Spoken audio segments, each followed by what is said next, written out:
Hello，歡迎大家收睇 Jackie 嘅頻道喎。今期咧，Jackie 就帶大家嚟睇一個大亞灣呢邊萬達廣場附近嘅一個樓盤啊。咁佢呢個樓盤點解要睇咧？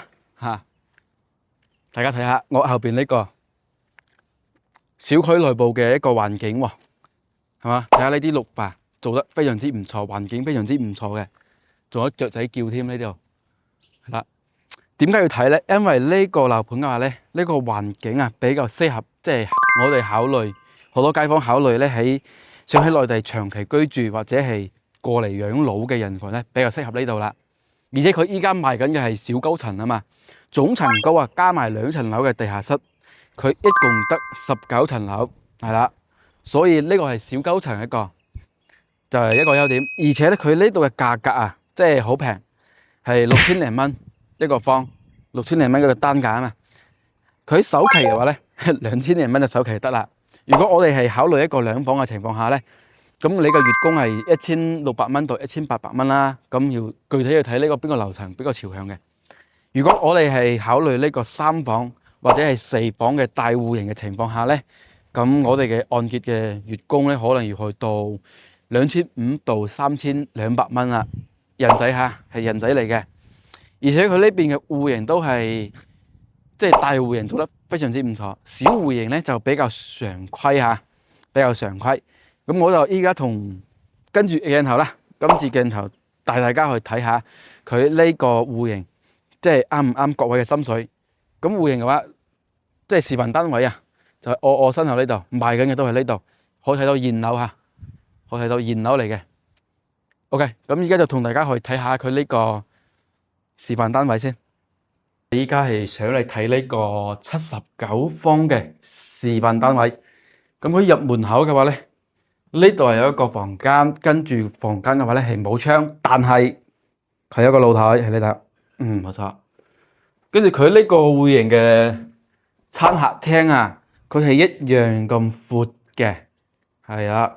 咁闊度係3.5米咁嘅一個闊度，同埋呢個廚房係 L 型嘅一個廚房啦，係嘛？都係比較大，可以企到3個人嘅。係。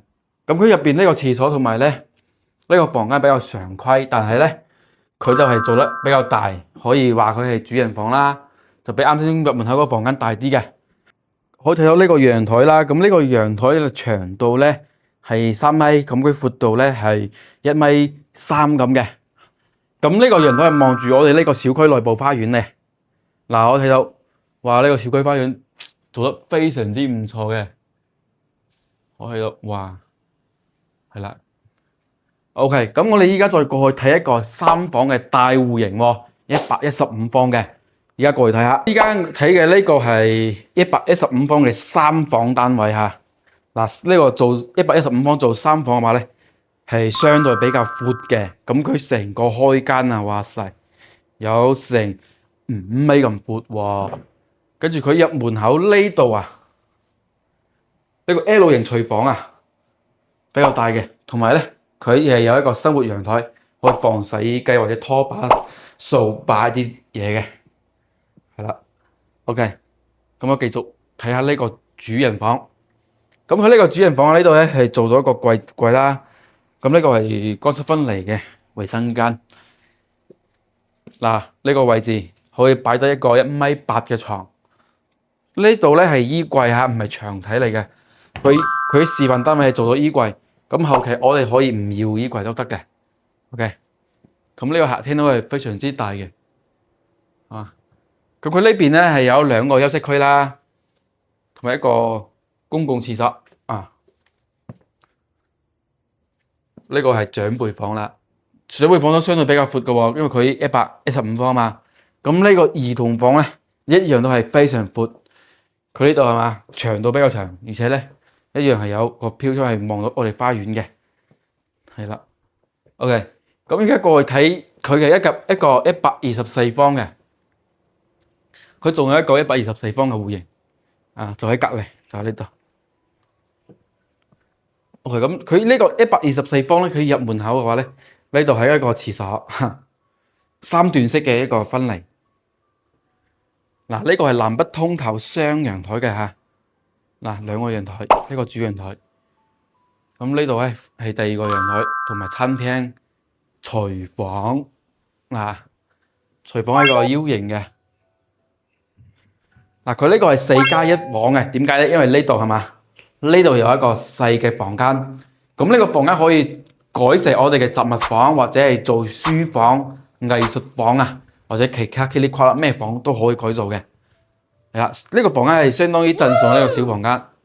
咁入邊呢度咧係4個休息區，係啊，4個。嗱，呢度一個長輩房啦。咁呢邊嘅話咧都係客房啦，同埋咧兒童房啦。咁有4個房間，如果我哋夠用嘅情況下，好似呢個示範單位咁，可以改成書房、健身房都 OK， 係嘛？咁呢個係主人房啦。主人房都係套房嚟嘅 ，OK， 嗱，都係望住我哋花園呢度。咁每個房間做得個闊度啊，都比較闊，所以睇起身、住起身都係比較舒適、比較舒服嘅，係啦。嗱，呢個主陽台 ，OK， 嗱，示範單位就睇晒啦。如果係對呢個樓盤咧，或者想了解更加多嘅大亞灣嘅其他屋苑嘅情況下咧，可以喺我嘅評論區留言啦，或者咧係訂閱我嘅頻道，中意我嘅視頻咧點個 like 啦，我哋咧下期再見。